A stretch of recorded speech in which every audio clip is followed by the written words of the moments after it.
All right, good afternoon, everybody. Welcome to the Funding Opportunities through the National Trust for Historic Preservation webinar hosted by the Michigan Historic Preservation Network. We're really excited to have you all here. I know people will be joining in as we get started, and that's perfectly all right. Just want to be sensitive to everybody's time who is already here. So today we are joined by Diana Maxwell of the National Trust. My name is Mallory Bauer, and I serve as the Southeast Michigan Field Representative for MHPN.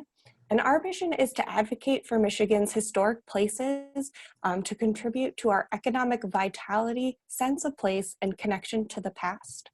And some of our most frequent requests for resources involve funding sources for projects. And one source that we almost always include in our responses is the National Trust grant opportunities. And within the trust, there is a specific grant called the Michigan Fund that is only available for projects in Michigan. And the Michigan Preservation Fund was established in 2006 through the leadership of the Michigan Historic Preservation Network and the National Trust for Historic Preservation Midwest office. That was back in 2006. And the goal of the fund is to enable preservationists to rescue historic sites, buildings, structures, and districts in jeopardy and empower local communities to plan and utilize their historic resources. So this was a collaborative project, so we're really glad to be here with the National Trust again today. In recent years, the application numbers for the Michigan Fund have dropped off and decreased. And so we wanted to put this webinar together to get the word out to all of you so that we can get those applications in and we can help fund some of those projects that you guys have and make your ideas become a reality. So as we get started, there are a few poll questions that I am going to launch. So if you have a moment and you'd like to participate, this is information for us, so we kind of know who is in the audience. And that should be, it's taking a moment. So whenever it pops up on your screen, if you could take a moment and answer. And additionally, we will be saving all questions until the end of the webinar.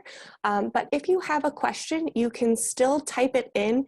There should be, it says that it failed to launch my poll. I will try again.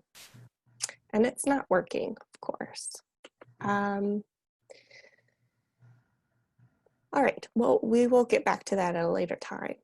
So if you have a question, there should be a Q&A button and you can type in your question and we'll keep track of that and we'll make sure that we answer those either at the end of the webinar or we'll reach out to you personally.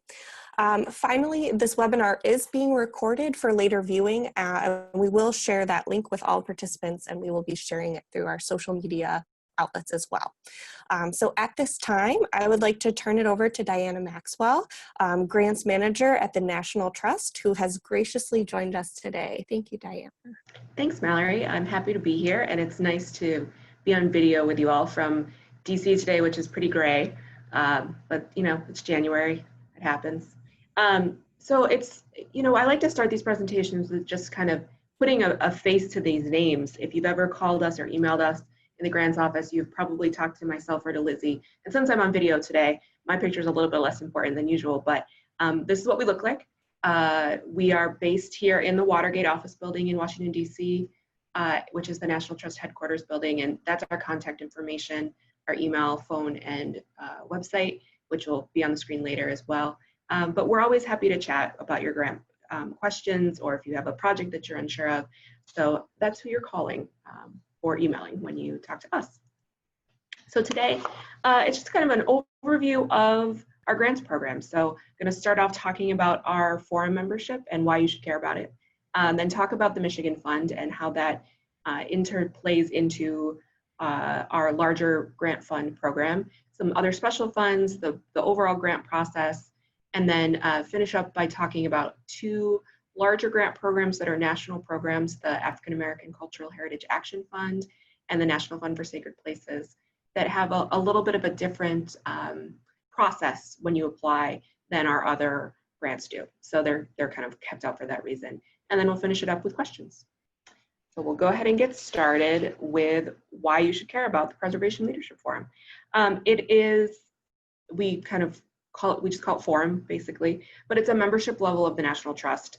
And you should care about it mostly because it's a way to access grant funding. So you do need to be an organizational level member of the National Trust, organizational forum level member, excuse me, to be eligible for grants. So that's $250 a year. Other benefits, you get access to different resources, in-depth publications, discounts on trainings and conferences. We have about 2,100 forum members across the country, and you can learn about other funding opportunities through these communications when you sign up for, but basically like it's the way that you can access the funding. We see this as sort of a benchmark for your organization. So we want to give money to organizations that are really in it, are if not professional organizations, they can be volunteer, that's fine, but to show that you're sort of, you have some skin in the game, so to speak, and can set this basic level up. So if you aren't already a forum member, we can connect you with our membership department. If you think you may be already, we can also connect you with our membership department and get that number.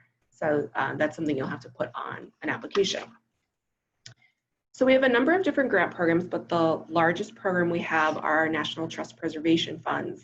And these are a number of funds, endowed funds that are usually geographically restricted, usually by state, sometimes by region.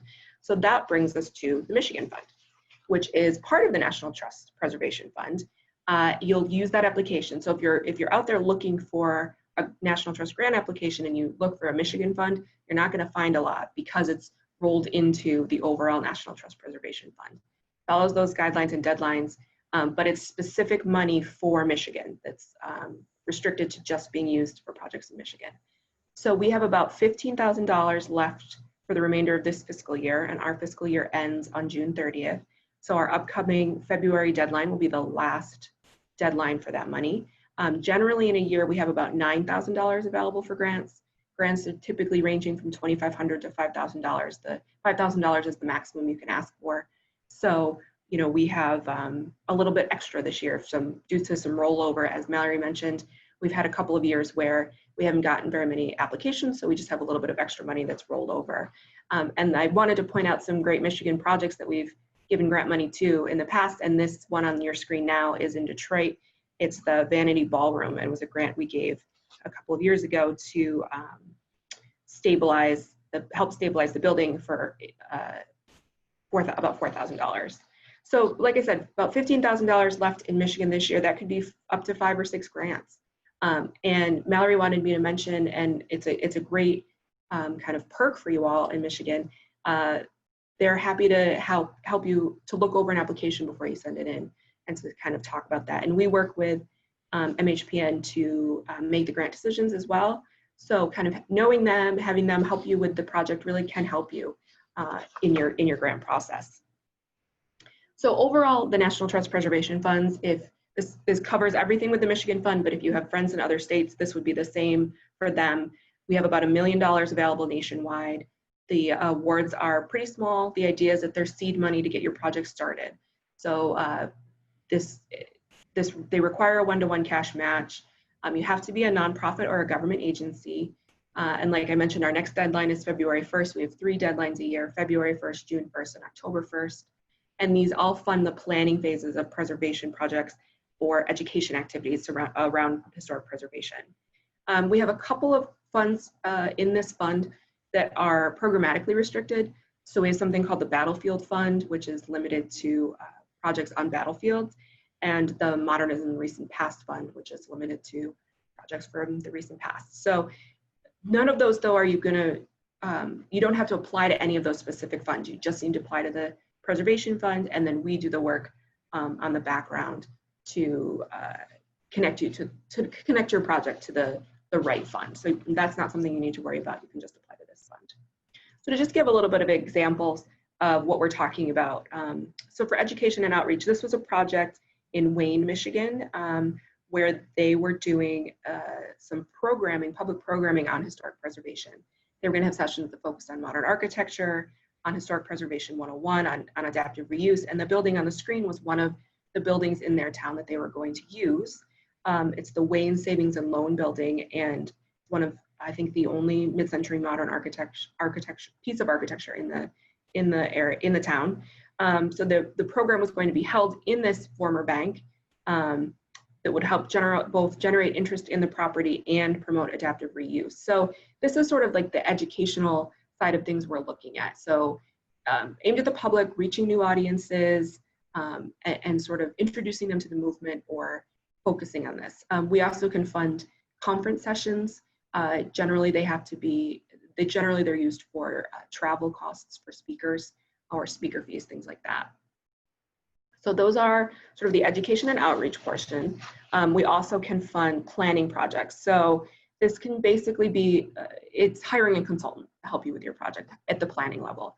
So hire a preservation architect, a landscape architect to do a historic structures report or a historic landscape master plan, a preservation planner to produce design guidelines for a historic district, a real estate development consultant to do an economic feasibility study for building reuse, or maybe even sponsoring a community forum to develop a vision for the future of a historic neighborhood. So having someone come in, a consultant who can do that sort of community building and monitor that session. The example here is in Marshall, Michigan. It's the East End Studio and Gallery, and we've given them a few grants over the years, but the most recent one was for architectural and engineering costs related to the final stage of renovation for the Wagner Block building where their headquarters are. So this was work that related to the accommodation of an elevator on the south wall and sort of the planning that needed to go into that work. We also have sort of, that gets tied in with this program because the money ultimately comes from those funds. We have a limited amount of emergency and intervention funding. This is awarded in emergency and unanticipated situations.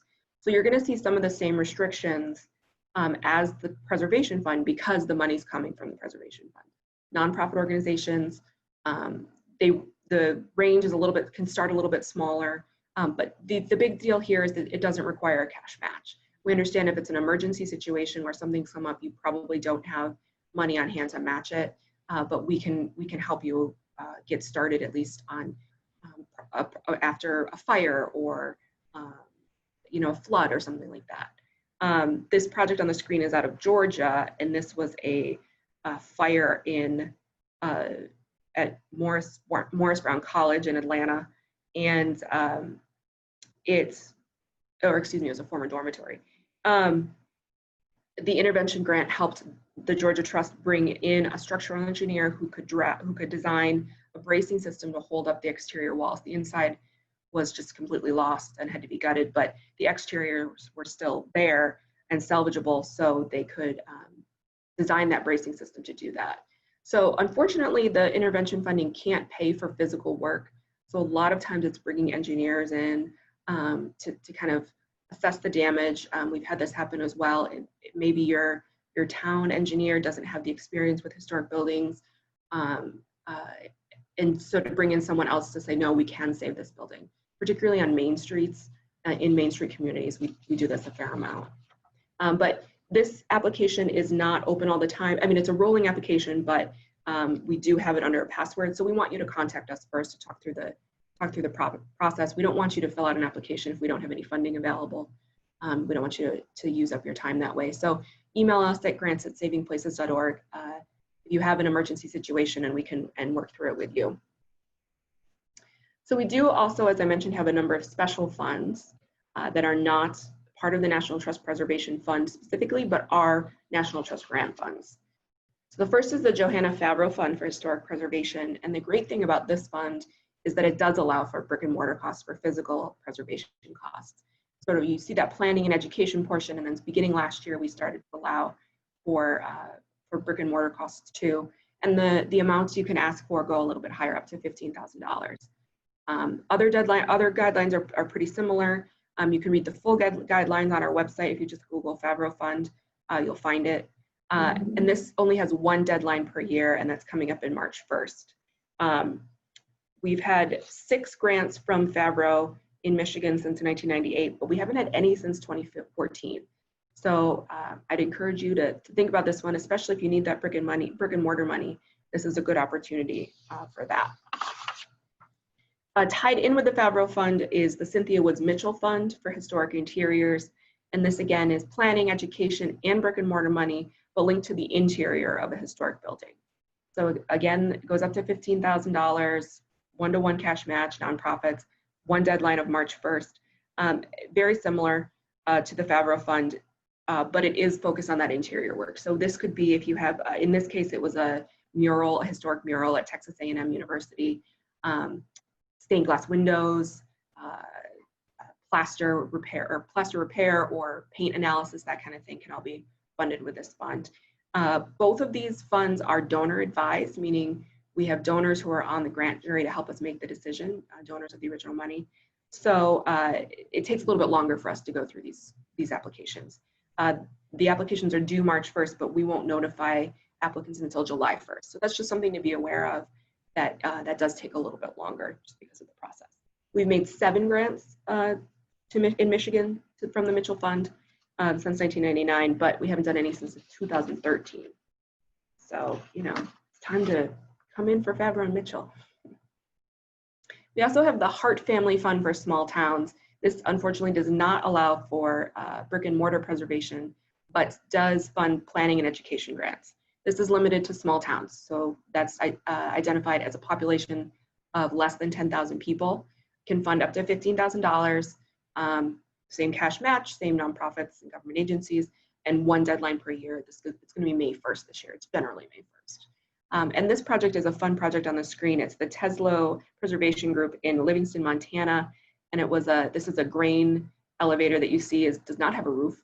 It was sort of the pre-photo, but the Teslo Preservation Group used their Hart Fund grant funding to hire an preservation architect to produce a historic structure report and to generate plans to preserve the integrity of this building. And this was a couple of years ago. So they were able to purchase the building, and it gave them the ammunition to purchase the building, put the new roof on it, because they could show that it could be saved. And then now they're actively exploring the next steps in what they're going to do with it. But it's a great story about a small town and how just a little bit of grant money enabled them to save the building, which is what we like to hear. So this next grant fund, the Brink Leadership Fund, the Brink Fund, is a little bit different. It's not focused on buildings specifically, it's focused on people. So it funds mentoring and peer-to-peer direct organizational development and learning opportunities. So what this means is that you can have a mentor from another preservation program come to your location, or you can go to them and sort of learn from them, learn if they've successfully done something for many years and you want to start doing that in your community, you can learn from them on that sort of one-to-one or one-to-board kind of level. The fund itself reimburses travel costs and honorariums for the mentor up to $2,500. These are accepted on a rolling basis throughout the year. So again, this is the type of project where just send us an email or give us a call and we'll talk through the project with you. You do need to identify the mentor yourself, but you need to just connect with us before you fill out the application, because you will need a password for the application. So this photo on the screen is actually tied to Michigan, but not in Michigan. Historic Macon Foundation had Nancy Feingood of the Michigan Historic Preservation Network visit Macon and speak with the organization about their preservation job training program in the hopes of launching a similar one in Macon. So that's the type of work that can happen here, learning from preservation peers. So that's a very quick and dirty overview of most of our grant programs. I'm going to talk about a couple more later that have a different process, but the grant process for everything I mentioned so far is pretty similar. You're going to apply to using an online form. We don't have any paper forms. Everything's done online on a web form. If you go to our website, you can read the guidelines for everything. You read the criteria, see all the deadlines, and then for each fund, as you scroll down to the bottom of the page, there'll be a link to the grant website. It's a company that we really like called Foundant. They have a great grants management system that's pretty easy to use for applicants and for us, which is awesome. You'll answer questions. You'll sign up for an account there if you don't have one already. Answer questions that we pose for the different funds, and you'll have the opportunity to upload various things, which can include letters of endorsement, your tax exempt status form, the resume of the person who's doing the project, board of directors, and a letter of consent from the property owner if you don't own the property. So once the applications have been submitted, we check them all in after the deadline. We don't usually check things in as they come in. Usually wait to the deadline, so it doesn't really help to get it in super early.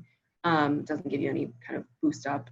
But we will check in the grant applications for basic eligibility, and at that point we might follow up with you if we have questions or if we need additional information about the project. From there, the grants are reviewed by grant staff, and then National Trust staff, be field staff or other staff, partner organizations like Michigan Historic Preservation Network in some cases, or whoever kind of we need for that kind of input internally.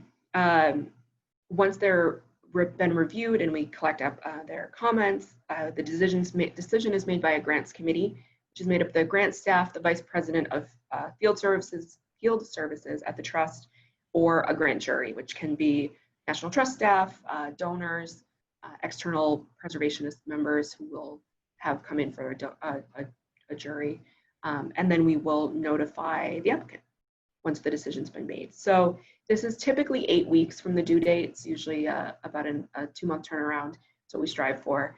Like I mentioned with Favreau and Mitchell, that's a little bit longer, but everything else is about 8 weeks. If it is going to take a little bit longer, sometimes especially with the October round, because we're running into sort of the Thanksgiving holiday and our National Trust Preservation Conference in November, sometimes it can get pushed back a little bit. So we'll try to let you know by email ahead of time if it's going to be a little bit later than that 8 weeks. So whoops, I skipped a slide. Go back. There we go. So one of the most common questions we'll get is, why didn't we get a grant? What are the reasons? And there's a number of reasons, but these are sort of the 4 that are the most common ones. The first is because of our limited funding. Our grant money is made up of individual restricted endowed funds that are geographically restricted. So you guys are lucky in Michigan that there is specific money. Your friends in, say, Ohio don't have that opportunity. So we have to kind of, any projects from places where we don't have a specific fund, we do have some nationally available money, but that makes those grants a little bit more competitive because it's multiple states competing for those. So that's the number 1 reason, is that we just don't have the funding available. Or if it's, at the end of the year, we may not have the funding either. Like I said, again, you guys are in a good spot this year. We do have that $15,000 available still for the end of this fiscal year, which is great. Another reason you may not receive a grant is if there's not enough matching funds. As I mentioned, all of our grants need to have a 1-to-1 cash match. And if there's not a match online, or if there's not a match at all, we can't usually grant. We'll usually follow up and ask this if there's no match on your budget. But if there isn't enough match or there is no match, then we're not going to be able to make the grant. The third are eligibility issues. So there may be your entire project may not be eligible, or a portion of your project may not be eligible. And then in that case, we may give you a smaller grant. So it may not meet our guidelines, which again, we list online so you can see what we're able to fund.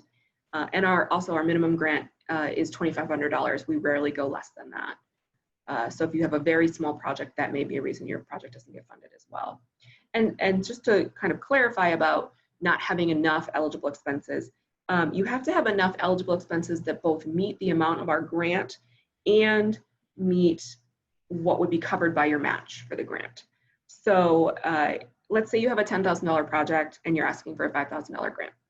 So you have $5,000 in matching funds from a local foundation, and that's great. You've got everything covered. You've got the match. Hooray. At that point, you could be eligible for a $5,000 grant.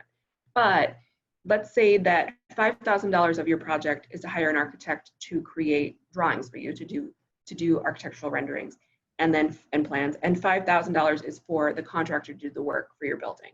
In that case, you'd only be eligible for a $2,500 grant because only $5,000 of your expenses were eligible. So that's what it comes down to in terms of eligibility. And if you have questions about if your project's eligible, if pieces of your project are eligible, again, contact us. We're happy to talk through that.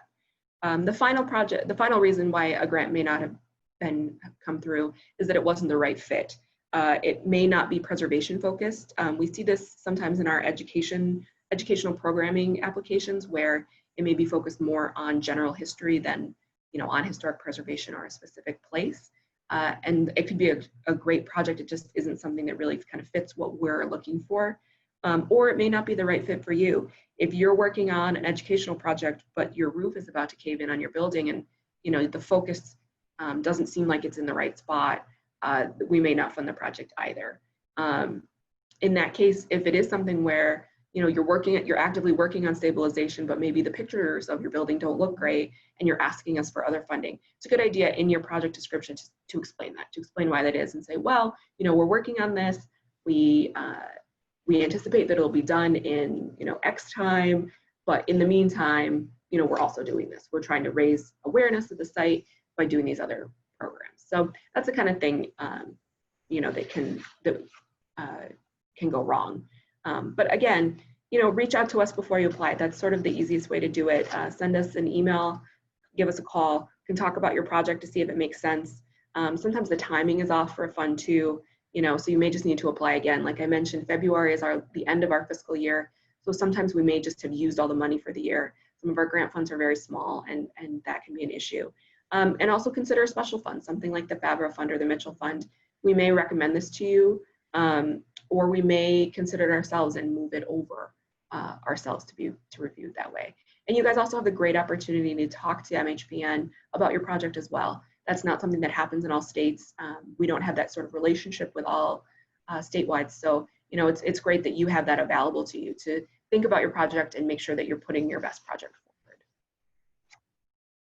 So I mentioned I'm going to finish up by talking briefly about two of our larger grant funds that are a little bit different in the way that you apply and the process that they go through. The first of these is our African American Cultural Heritage Action Fund grants. This is our second year of doing these grants. Last year was the first year, and they're designed to advance ongoing preservation activities for historic places that represent African American cultural heritage. The Action Fund is different from our other grants in that it has a two-step application process. It begins with a letter of intent, and then a smaller group from that pool is invited to submit a full application for the grant program. There's 4 different categories for this fund. They are capital projects, project planning, organizational capacity building, and programming and interpretation. And these LOIs are due soon for this year. They're due next week, January 15th. Folks who are applying with a letter of intent will be notified by March 25th if they've been invited to submit a full application, which will then be due March 1st.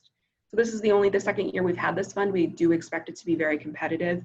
Last year we received 831 letters of intent. So it's a huge number that's much, much, much larger than anything we have ever received before. So we can see that the need is out there. And this is a national fund, but it's a big fund. So from those 800 or so, we invited 50 organizations to submit a full application. And then we ended up granting to 16 organizations. So the website for this fund is on the screen. You can go to that and check out the guidelines there and kind of see, we have the examples from last year as well to see what projects we were funded. I think that they help in terms of sort of seeing what we're looking for. The other fund that is kind of set up the same way with a two-step process is our National Fund for Sacred Places. And this is a grant fund that we run in partnership with Partners for Sacred Places, which is a nonprofit group out of Philadelphia. And it's meant to grant a total of $10 million over 4 years to about 50 houses of worship. It's capital funding for these projects. The one you see on the screen, the First Congregational Church of Detroit, which was accepted into the program last year. We're on our last year of funding officially, though we are actively kind of engaged with the donor in to try to continue the fund on. We hope to know that later this year. But for now, we are accepting letters of intent for this year's cohort of this group. The capital funding can be between $50,000 and $250,000, and congregations must meet certain criteria and will then receive training and support from both the National Trust and Partners for Sacred Places, and then have the opportunity to apply for those capital grants. So the LOI is due in April. The application will be due in July, and then the final notifications are October. And if you're interested in this fund, I'd encourage you to check out that website. It's been really, really well done in terms of walking you through the process, walking you through what we're looking for, and kind of helping you think through your project and the congregation. These houses of worship do need to be places that still have active congregations, so that does sort of limit who can apply. But we've been able to work with a lot of really great churches and synagogues through this program, and we look forward to that as well. We accept about 15 congregations a year for this program. It's a lot of information and not very much time. And I just want to reiterate that our ultimate goal is to not be Scrooge McDuck and sit here on a pile of gold coins. We don't want that. We want to give this money away. We want to help you, help your preservation projects happen. So again, I encourage you to check out our website, read our guidelines, and then, if you have questions, give us a call. Use your resources. Talk to the folks at Michigan Historic Preservation Network to help you with your application. I think that's a really great opportunity and can help all of us save some more places, which is what we're ultimately trying to do. So now we have time for questions, and if you have questions after the fact, that's our email and phone number to talk to myself or Lizzie about your project. But I think Mallory was going to help me do the questions. Yeah, thank you so much for all of that information. We currently have 3 questions, but please feel free to type in more, or again, you can reach out to either myself or Diana after the webinar for further conversation. So we have a question about in-kind contributions. So are in-kind contributions allowed for a match, i.e. professional time, donated materials, etc.? They are in-kind in-kind funds are not eligible to help the match. You can have them, but you'll still need to have that cash match on hand. All right, excellent, thank you. And then we have a question about the Vanity Ballroom in Detroit. Which fund was used to help stabilize the building? Were the grant dollars used for the brick and mortar stability work or for the professionals needed? It was for the professionals. That was from the Michigan Fund. So it was not for the physical stabilization. Okay, excellent. Thank you for that clarification. And then we have a question. Can we more specifically talk about brick and mortar funding versus something such as a consultant project cost for the Michigan Fund? For instance, if a nonprofit organization were to hold a hands-on education program, would the National Fund or National Trust grant funding potentially be available to assist with instructor costs to instruct such a session/workshop? Or is this a question to ask your grant team based on the project details and is a case-by-case review process? No, I think that overall sounds like exactly the type of educational project we're looking for. What can get tricky with sort of sessions like that is if there's real actual materials purchased. So if you're doing a session on restoring windows, the instructor costs would absolutely be something that could be grant funded. That would all be eligible. But then if you're talking about, purchasing supplies to actually do the work on the windows, that's what would be an ineligible cost. So that, like bricks and mortar in that case, is not really bricks and mortar because it's not on a building. But sort of think of it as sort of like a hard cost, like a physical, like purchasing a physical thing is generally not something that we can fund unless it's one of the Favreau or the Mitchell Fund. Excellent. Then we have a question. The $15,000 that's currently in the Michigan Fund, please confirm, are these only for planning/education and outreach, or did you say that new this year they can be used for brick and mortar projects? Yeah, the Michigan specific money is only for planning and education. That $15,000 is not available for brick and mortar costs. Excellent. So yeah, that kind of goes back to the Vanity Ballroom. While it was a stabilization project, it was used for professional consultants, not the actual work on the Correct. I think it was engineering and stuff related to engineering costs. Perfect. So this is why it's a great idea, you know, to reach out to the National Trust as you're putting together your project. So what you submit is eligible, Right. because we all have those consultant professional costs in those projects. We've had a couple other questions come in, which is great. Thanks. To apply for the Hart Family Fund, is the National Preservation Fund application used? It's not. We have a separate Hart Fund application for Favreau, for Mitchell, and Hart. They'll each have their own application, and it'll show up when you log into the grant system. There's an apply page, and it'll list sort of everything that's available. So you would see Favreau and Mitchell are up right now, and so is the National Trust Preservation Fund. Hart won't be up until, we usually open them about 8 weeks before, so Hart won't be up until March, but you'll see the specific applications listed, and that you would click on the one you want. Perfect. Can a nonprofit apply for grant money for sites that it does not intend on occupying? For example, can a 501c3 neighborhood association apply for a grant to investigate a local historic structure as a way of helping private development get their head around rehab costs with letter of consent, with permission from the property owner, of course? Yes. Generally, we like the sort of property to have some sort of public access. So if it was just going to ultimately stay a private residence, we wouldn't be super keen on that.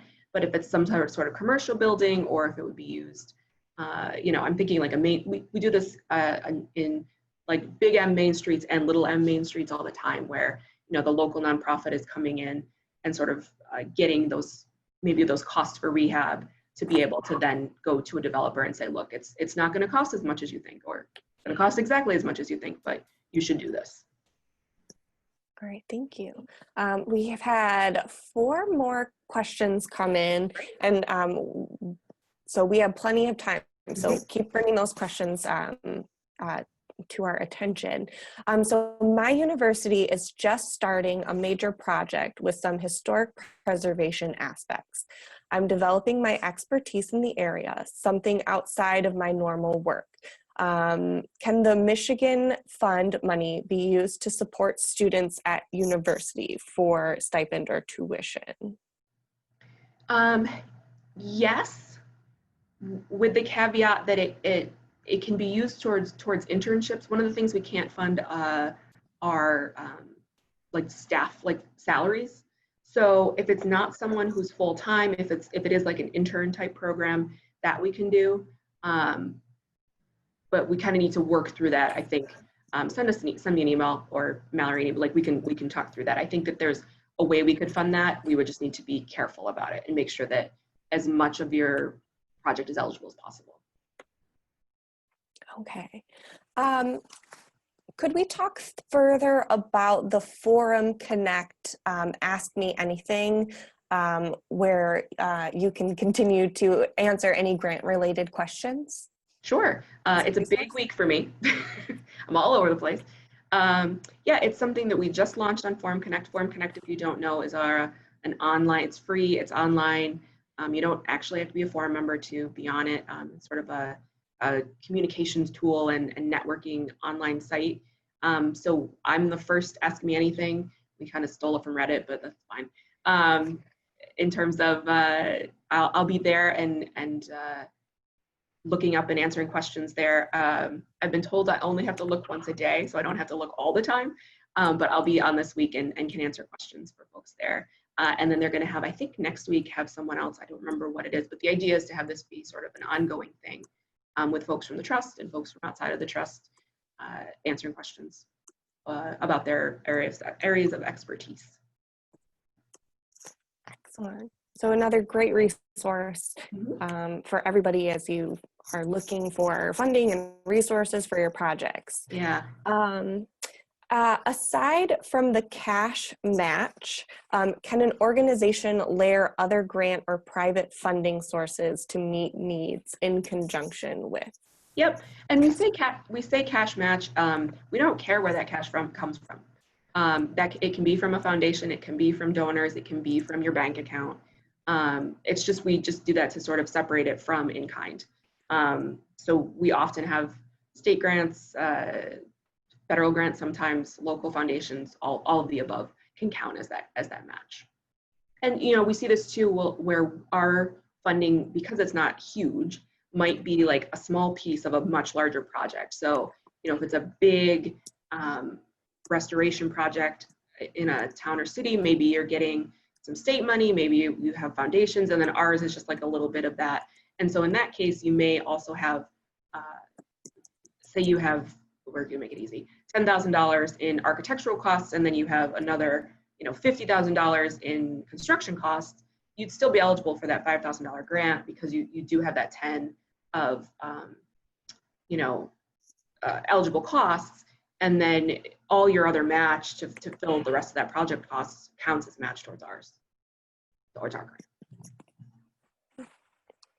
And we just got another question in. At what point in the grant application process should the applicant earmark / make available the anticipated cash match funds?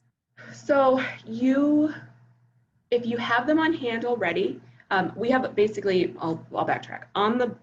In the application, there's a one-page Excel budget sheet that basically has you list your income and your expenses and what you're requesting from us. So when you're listing your income, we ask if it's on hand or if it's still to come. It's helpful if you have it on hand already. You don't have to. So that's sort of up to you in terms of what your organizational needs are for the project. Generally, once you've found out that once you've been notified, we give all the money up front for these smaller grants.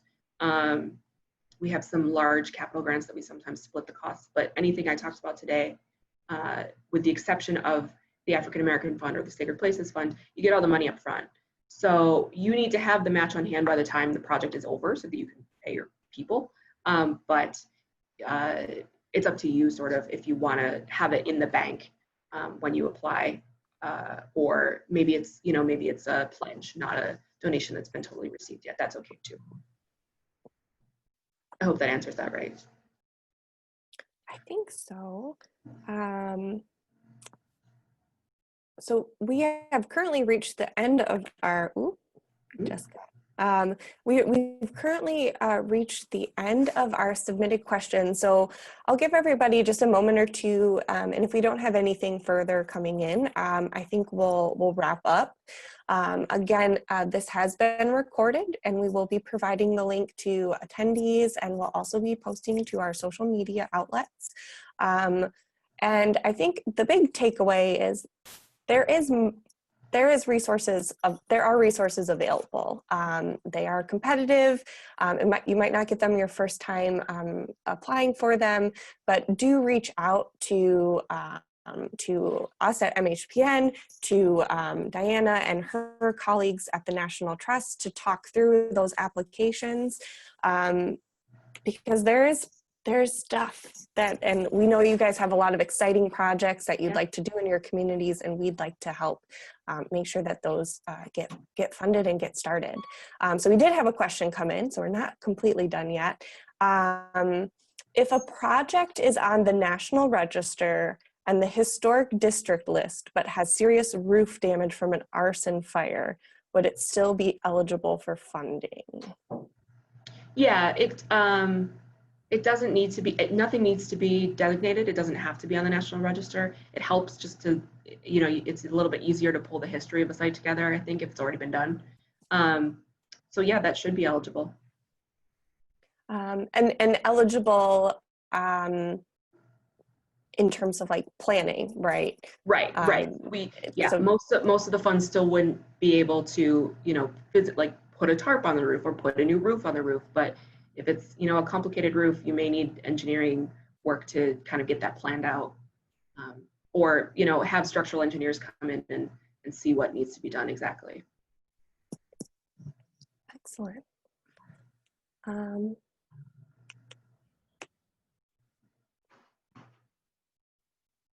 All right.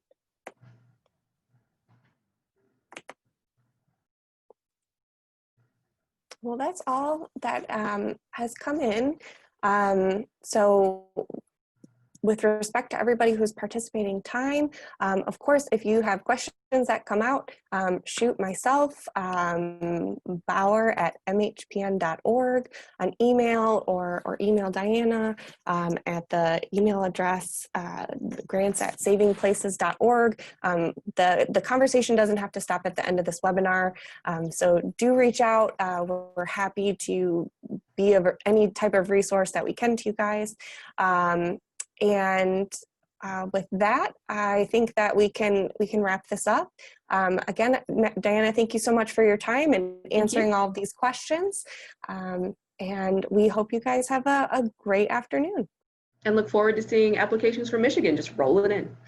Yes, February 1st, right? February 1st is the next deadline. Yep, coming up soon. All right, excellent. So thank you all again for your time, and we'll catch you at our next lunch webinar. Bye.